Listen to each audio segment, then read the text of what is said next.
প্রজন্ম বাঁচাও কর্মসূচিতে যোগেন্দ্রনগরে ডিওয়াইএফআই এর পথসভা, জনতার ব্যাপক সাড়া। প্রজন্ম বাঁচাও কর্মসূচির অংশ হিসেবে ডিওয়াইএফআই ডুকলি বিভাগীয় কমিটির উদ্যোগে যোগেন্দ্রনগরে একটি পথসভা অনুষ্ঠিত হয়। অমিত দেব, রাজীব সরকার, প্রসেনজিৎ রাহা, শঙ্কর শীল ও তন্ময় দাসের সভাপতিত্বে এই সভায় বিভিন্ন বক্তারা উপস্থিত থেকে বক্তব্য রাখেন। সভায় প্রধান বক্তা হিসেবে উপস্থিত ছিলেন সিপিআইএম ডুকলি মহকুমা কমিটির সম্পাদক সমর চক্রবর্তী, ডিওয়াইএফআই রাজ্য কমিটির সম্পাদক নবরুণ দেব, ডুকলি বিভাগীয় কমিটির সম্পাদক শুভঙ্কর মজুমদার, প্রাক্তন ছাত্রনেতা নীলাঞ্জনা রায় এবং বিধায়ক রামু দাস। এছাড়া উপস্থিত ছিলেন ডিওয়াইএফআই এর প্রাক্তন রাজ্য সভাপতি পঙ্কজ ঘোষ, রাজ্য সম্পাদক মণ্ডলীর সদস্য গৌতম ঘোষ, রাজ্য কমিটির সদস্য খোকন ঘোষ সহ অন্যান্য নেতৃত্বরা। এই পথসভাকে কেন্দ্র করে যোগেন্দ্রনগর এলাকায় ব্যাপক সাড়া পড়ে এবং স্থানীয় মানুষের মধ্যে যথেষ্ট আগ্রহ লক্ষ্য করা যায়।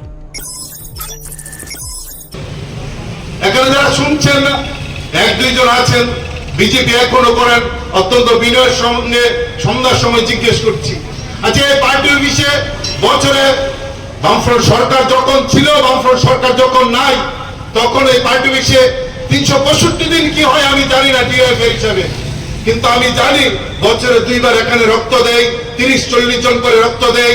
জিবিআইজি হাসপাতালে প্রতি বছর 40 থেকে 50 জন রোগী মৃত্যুর মুখ থেকে বেঁচে নতুন জীবন নিয়ে বাড়িতে যায়।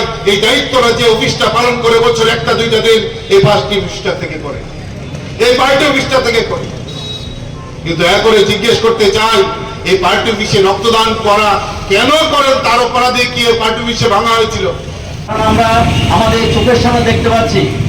এমনকি শুধু ডিওয়াইএফআই যারা করেন তারা না, যারা বামপন্থী আন্দোলন করেন তারা না, বিভিন্ন অংশে যারা রয়েছেন, এমনকি বিজেপি করেন বা বিজেপিকে ভোট দিয়েছিলেন, বিজেপির সমর্থক, তারাও আজকে বলছে আমার ছেলেটা, আমার মেয়েটা, আমার পাড়ার ছেলেটা নষ্ট হয়ে যাচ্ছে। কারণ চারিদিকে নেশা, নেশার রমরমা, নেশাতে ভাসছে গোটা ত্রিপুরা রাজ্য। অর্থাৎ এই নেশা মানে একটা পরিকল্পিতভাবে এই নেশাকে ত্রিপুরা রাজ্যে আমদানি করা হয়েছে এবং তার পেছনে কম বেশি সবাই আমরা জানি কারা এর সাথে যুক্ত, মূল মাথাগুলি কারা, কারা এর পেছনে মদত যোগাচ্ছে।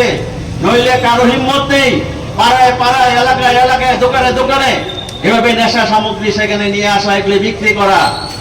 শুনেছেন আমার আগে সেখানে বক্তারা বলেছে যে আজকে শুধু ছোট গাড়ি না, শুধু ওই ট্রাকে করে না, এখন ওয়াগন ভর্তি করে ত্রিপুরাতে নেশা চলে আসছে। ওয়াগন বোঝাই নেশা। এটা শুধু ত্রিপুরা না, সেটা দিল্লি থেকে শুরু করে এই যে রেল আসলো, যে ওয়াগনটা আসলো, এত পথ সেখানে, 1000 মাইল সেখানে পার হয়ে এসেছে, কি করে আসলো? কোথায় প্রশাসন? কাজেই গোটা দেশটাকে আজকে নেশার মধ্যে ডুবিয়ে রাখার চেষ্টা হচ্ছে। রিপোর্ট সংবাদ প্রতীক্ষা।